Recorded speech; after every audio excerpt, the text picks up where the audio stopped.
दैवी गुणों के धनी।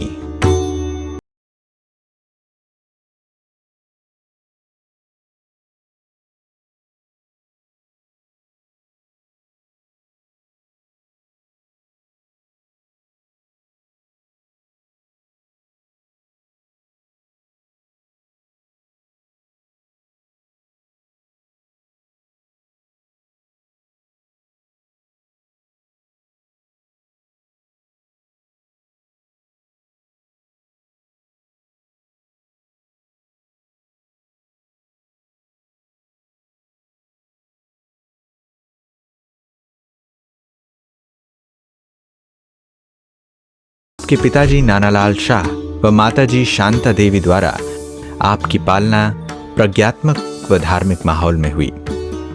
लौकिक और अलौकिक दोनों ही पढ़ाई में अव्वल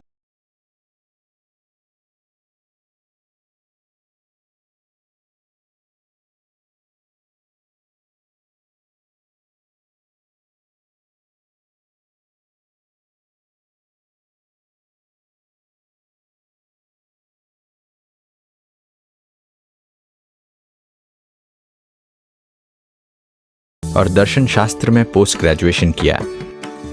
आपने कुछ समय बॉम्बे कॉलेज में बतौर प्रोफेसर भी कार्य किया।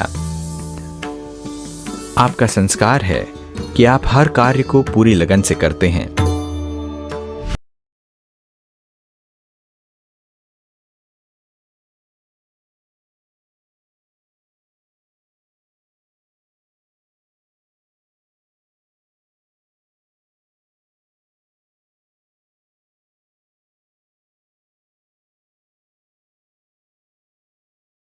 हमारे पिताजी ने हमको महाभारत, रामायण और भागवत आदि किताबें बड़े बड़े ग्रंथों के रूप में दिया था, जिसको पढ़ने से जीवन के अंदर भक्ति के बीज जो कहो, ज्ञान के बीज कहो, उस प्रकार से उसके अंदर प्रस्थापित हुए और उसके बाद आगे बढ़ते रहे।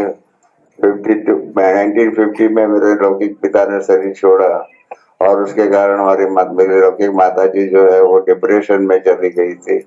हमने काफी उनको डिप्रेशन से मुक्त करने के लिए प्रयत्न किया, तीर्थ यात्रा पर लेके गए, गुरुओं के पास लेके गए, परंतु वो डिप्रेशन दूर नहीं होता था।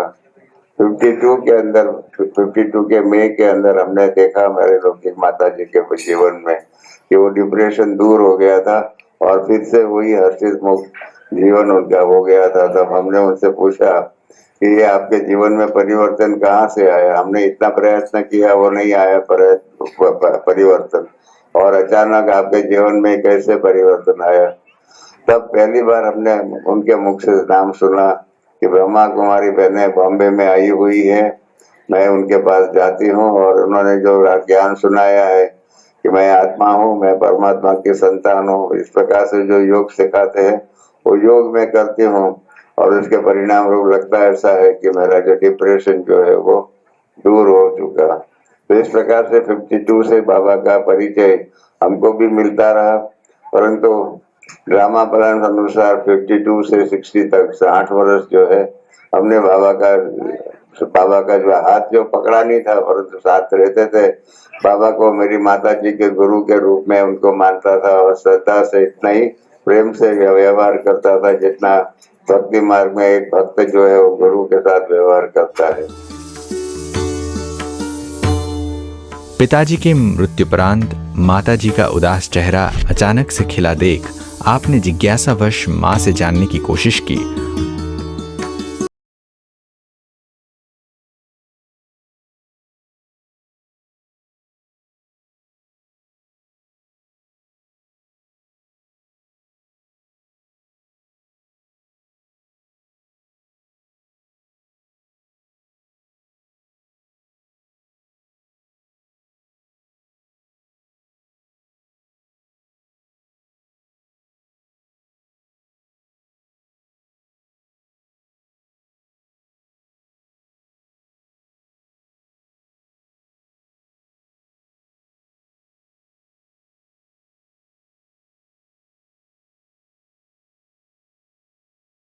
सबसे बड़ा आश्चर्य मुझे तब मिला जब मेरी लौकिक माता जी ने कहा कि मैं बाबा को निमंत्रण देना चाहती हूँ। तो हमने कहा भले आप निमंत्रण दीजिए बाबा को और मम्मा को। तो बाबा को निमंत्रण भेजा तो बाबा ने पत्र में लिखा, मुझे मालूम नहीं था कि बाबा इतना मुझे पहचानते होंगे। बाबा ने पत्र में निमंत्रण में का उत्तर में बताया कि माता के निमंत्रण पर मैं नहीं आ सकता हूँ, अगर बच्चा निमंत्रण देता है तो मैं आ सकता हूँ। तो मेरे लिए बहुत बड़ी आश्चर्य की बात थी कि मेरे निमंत्रण पर बाबा और मम्मा कैसे यहाँ आ सकते हैं, परंतु बाबा का पत्र था, इसके कारण हमने निमंत्रण भी भेजा और इस प्रकार से 4.5 महीना बाबा बॉम्बे में रहे। मैं सहयोगी था, परंतु फिर भी रोज बाबा की मुरली सुनता था, रोज बाबा को सुबह वहाँ गार्डन में घूमने के लिए लेके जाता था, सब प्रकार की सेवाएं बाबा की करने के लिए बाबा मम्मा की करता था। परंतु अभी ख्याल आता है कि अगर वो जो हमारा जो गोल्डन पीरियड ऑफ लाइफ था, वो अगर हमने बाबा के साथ सहयोगी के पति में राजयोगी बनकर के जीवन व्यतीत किया हुआ होता तो 8 साल जो है आज के जीवन का जो पुरुषार्थ है, प्रगति है, उसके अंदर वो जीवन के 8 साल मिल गए होते हैं और हमने उसका पूरा ही लाभ लिया हुआ होता तो मैं बहुत कुछ आगे बढ़ सकता था। पिताश्री ब्रह्मा बाबा से आपकी पहली मुलाकात मुंबई के अस्पताल में हुई। पिताश्री जी के तेजस्वी व्यक्तित्व ने आपको महात्मा बुद्ध की याद दिलाई। उस समय ब्रह्मा बाबा के शब्द आप आज तक नहीं भूल पाए हैं। उनकी प्रेमपूर्ण दृष्टि और पहली टोली, प्रसाद की मिठास अब तक आपकी जिह्वा पर है। पिताश्री जी से अत्यंत प्रभावित रमेश भाई जी ने पिताश्री जी को खूबसूरत निमंत्रण पत्र भेजा, जिसे स्वीकार कर पिताश्री मुंबई आए। मुंबई में आपने बाबा का सहदिल स्वागत किया। तब आप नियमित सेवा केंद्र नहीं जाते थे, लेकिन बाबा की निर्मल वाणी और प्रेमपूर्ण व्यवहार ने आपको ईश्वरीय विश्वविद्यालय का नियमित विद्यार्थी बना दिया। पिताश्री जी का साथ आपको बेहद पसंद आया और आप ईश्वरीय सेवाओं में रुचि लेने लगे, परंतु अब तक भी आप बाबा को केवल माँ के गुरु के रूप में ही मानते थे।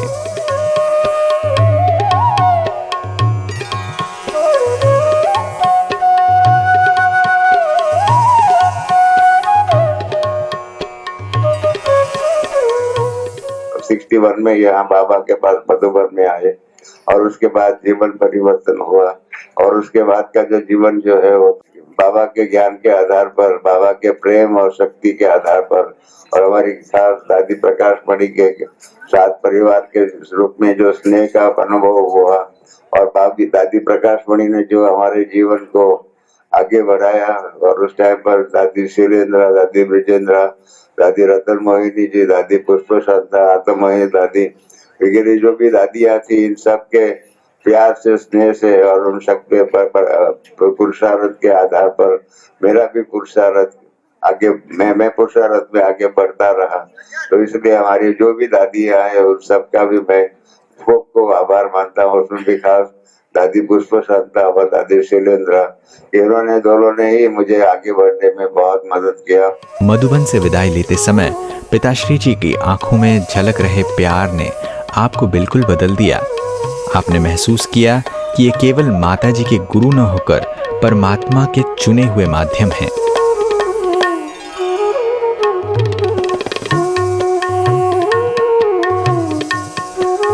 मधुबन से वापस आने पर आपने और उषा बहन जी ने पूरा जीवन परमात्मा सेवा में ब्रह्मचर्य को पालन कर पवित्र रहने का फैसला लिया, जिस फैसले को दृढ़ बनाया पिताश्री जी के नियमित पहुंचते पत्रों ने। 1964 में आपको बाबा से प्रेरणा मिली कि इस अद्भुत ज्ञान को चित्रों के द्वारा दर्शाया जाए और इसकी प्रदर्शनी लगाई जाए। ब्रह्मा बाबा के मार्गदर्शन में आपने प्रदर्शनी का आयोजन किया, जिसमें काफी सफलता मिली।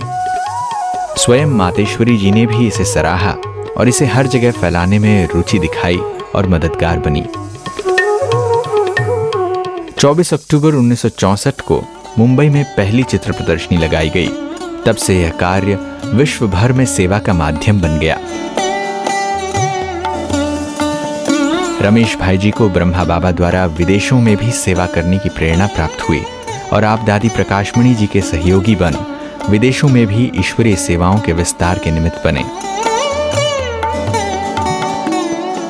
उषा बहन भी आपके साथ हर कार्य में सहयोगी रही।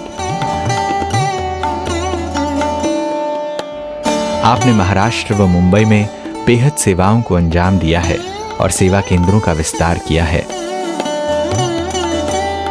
गामदेवी सब जोन की सेवाएं आपकी और उषा बहन की अथक मेहनत से सदा आगे बढ़ती रहीं। बॉम्बे की सेवा की बात करना चाहता हूँ तो बॉम्बे के अंदर भी सिर्फ मई 52 में बहनें आई और हमारी दादी पुष्प शांता, दादी विजेंद्रा, इन्होंने बॉम्बे के अंदर सेवा शुरू किया।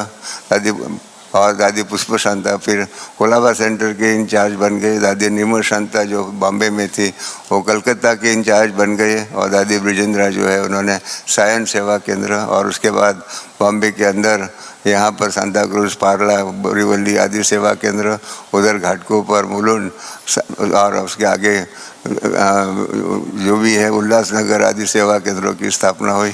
इस प्रकार से ये सेवा केंद्रों का कारोबार बढ़ता ही रहा है, बढ़ता ही रहा है, बढ़ता ही रहा है। मैं आपका गामदेवी सेवा केंद्र की स्थापना कैसे हुई उसका एक रोचक इतिहास बताना चाहता हूँ। 64 की बात है। वहाँ पर दादी प्रकाशमणि, मैं और उषा जी हमारे घर से उस टाइम पर वाटरलू मेंशन में सेवा केंद्र था, वहाँ जा रहे थे। वाटरलू मेंशन सेवा केंद्र के लिए जिन्होंने जगह दी हुई थी उनके वो जो व्यक्ति जो थे, वही परिवार जो था वो हांगकांग से वापस आ रहा था। इन्होंने कहा था कि हमको हमारी जगह वापस चाहिए। तो हम लोग हमारे घर से निकले थे दादी प्रकाशमणि के साथ, उषा और मैं निकले हुए थे। रास्ते में ही बात निकली कहाँ करना चाहिए, कहाँ सेवा केंद्र ट्रांसफ़र करना चाहिए। और ड्रामा अनुसार दारुल मुल्क जो है उसके बिल्कुल सामने का जो चौराहा है, जो वहाँ पर ट्रैफिक सिग्नल है, वो ट्रैफिक सिग्नल के पास ही रुके हुए थे। और दादी जी ने कहा कि रमेश, उषा, ये स्थान बहुत अच्छा है, यहाँ पर अगर ईश्वरीय सेवा की स्थापना हो जाए, शुरुआत हो जाए तो बहुत ही अच्छा है। तो हमने कहा कौन सा मकान आपको पसंद है? तो इन्होंने ही दारुल मुल्क मकान की तरफ हाथ अंगुली बताई कि इस मकान के अंदर अगर हमको मकान जगह मिल जाए तो बहुत ही अच्छी सेवा हो सकती है। मैं उस टाइम पर तो कुछ नहीं बोला, परंतु बाद में रात को हमारे घर के अंदर परिवार के बीच में चर्चा हुई कि दारुल मुल्क में हमने एक फ्लैट एडिशनल इन्वेस्टमेंट के रूप में बुक किया हुआ था, वो हम क्यों नहीं ईश्वरीय सेवा के अंदर दे दें। और फिर शांता माता ने और हम सब ने दादी प्रकाशमणि को कहा कि हम यहाँ पर सेवा केंद्र के लिए ये फ्लैट नंबर 23 जो है दे रहे हैं। दादी ने कहा कि हमको तो परमिशन शिव बाबा से लेनी पड़ती है, ब्रह्मा बाबा से लेनी पड़ती है। तो हम सब माउंट आबू गए, वो ब्रह्मा बाबा ने परमिशन दिया और इसके कारण 64 के अंदर दिवाली के दिनों में ही गामदेवी सेवा केंद्र की स्थापना हुई और आज 50 वर्ष उसका सेवा का मना रहे हैं। 50 वर्ष के अंदर बहुत ही दादियाँ जो है, दादी ब्रिजेंद्रा है, दादी पुष्प शांता है, और भी दादियाँ हैं जैसे शैलेंद्र दादी है, नीमू बहन है, ऐसे बहुत सी दादियों ने यह विश्वविद्यालय का गामदेवी सेवा केंद्र के लिए उसके द्वारा जो सेवा हुई उसका उत्थान के लिए बहुत मदद किया। इसी सेवा को टीवी, इलेक्ट्रॉनिक व सोशल मीडिया के रास्ते विश्व भर में पहुंचाने के लिए आपके कुशल नेतृत्व में जनवरी 2012 में ब्रह्मा कुमारीज के मुख्यालय माउंट आबू राजस्थान में गॉडलीवुड स्टूडियो की नींव रखी गई,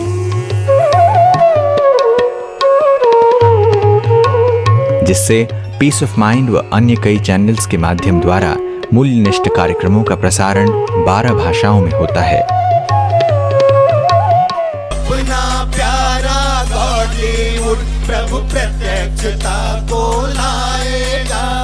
Godlywood will do wonders, Godlywood will do wonders.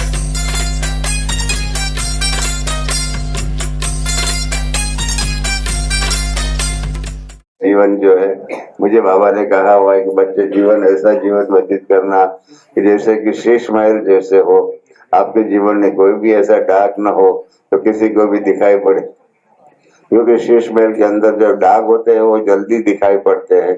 तो इसलिए बाबा ने कहा कि ऐसा शीश महल जैसा जीवन बनाओ और कोई भी प्रकार का जीवन के व्यवहार के ऊपर वायुमंडल का प्रभाव न पड़े, कोई भी प्रकार की माया की बात है उसके ऊपर प्रभाव न डाले।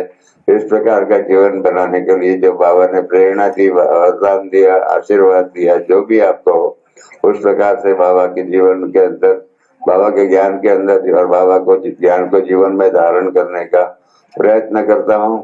मैं जो समझता हूँ कि मैं अपने जीवन से जितना भी करना चाहिए इतना कर रहा हूँ, फिर भी आप सबकी प्रेरणा और बल के आधार पर बाकी का जीवन जो भी है उसको भी इस प्रकार का श्रेष्ठ जीवन बनाने का पुरुषार्थ में लगा रहूंगा। आप यज्ञ के अकाउंट्स व ऑडिटिंग के कार्य के लिए निमित्त हैं और आपकी छत्र छाया में यह कार्य बहुत ही सहज व सुचारू रूप से चलता है।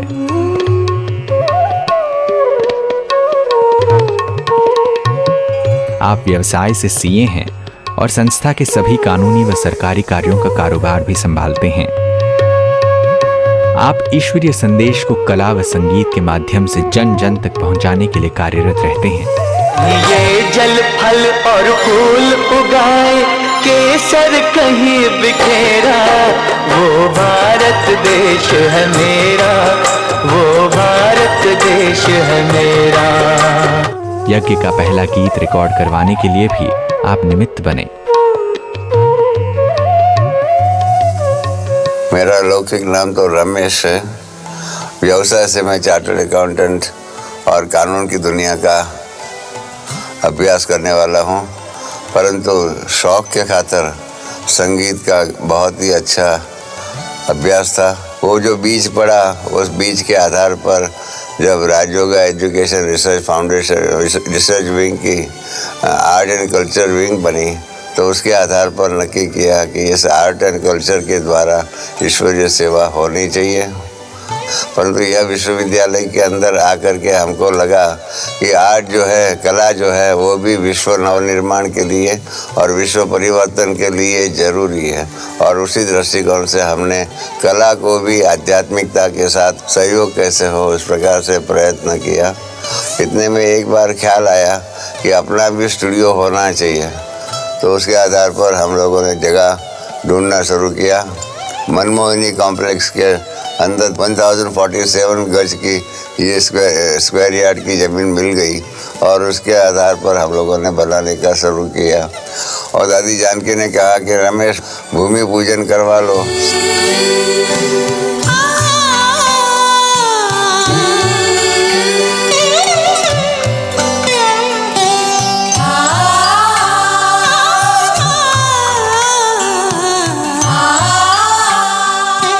और इस प्रकार से इसका भूमि पूजन भी कर लिया। बहुत ही अच्छे रिश्ते शुरू हो गया। बीच में उषा जी ने अपना पार्थिव शरीर जो है उसको छोड़ करके वो अव्यक्त बन गई, तो उसके कारण ये अकेला मेरे ऊपर ही जिम्मेदारी आ गई। हमारे मिलिंद भाई जो आर्किटेक्ट बहुत प्रसिद्ध है, उनके द्वारा इसकी डिज़ाइन बनाई और कारोबार शुरू किया। कारोबार शुरू करते ही हमको हरिलाल भाई का साथ मिला और फिर कंस्ट्रक्शन का काम शुरू हो गया। आपके मार्गदर्शन में स्टूडियो का निर्माण व कुशल संचालन हरिलाल भाई के द्वारा हो रहा है, जहां 100 से अधिक भाई बहनें नियमित अपनी सेवाएं देते हैं। जीवन में सदा आप एक नामी, एक मत व इकोनॉमी से आगे बढ़े हैं। आपके लेख और क्लासेस सभी को ईश्वरीय मर्यादाओं पर चलते हुए पवित्र जीवन जीने व व्यावहारिक जीवन में संतुलन रख ईश्वरीय सेवाओं में भी मददगार बनने की प्रेरणा देती हैं।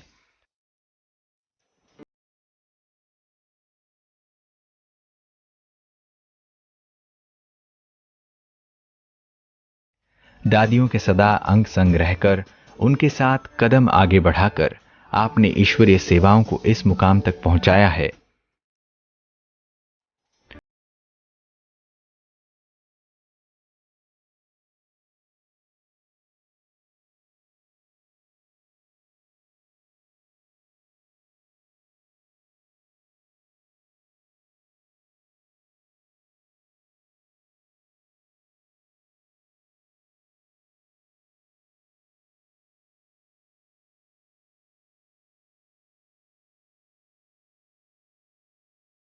और बेहद की है। दूरदेशी होकर आप भविष्य के लिए पहले ही अपने को सक्षम बनाने में विश्वास रखते हैं। कोई भी फैसला यज्ञ के हित को ध्यान में रखकर लेते हैं। आप अपने उत्तम कार्यों के कारण बाबा के सदा प्रिय, दिव्य दृष्टा और वरदानी बच्चे हैं।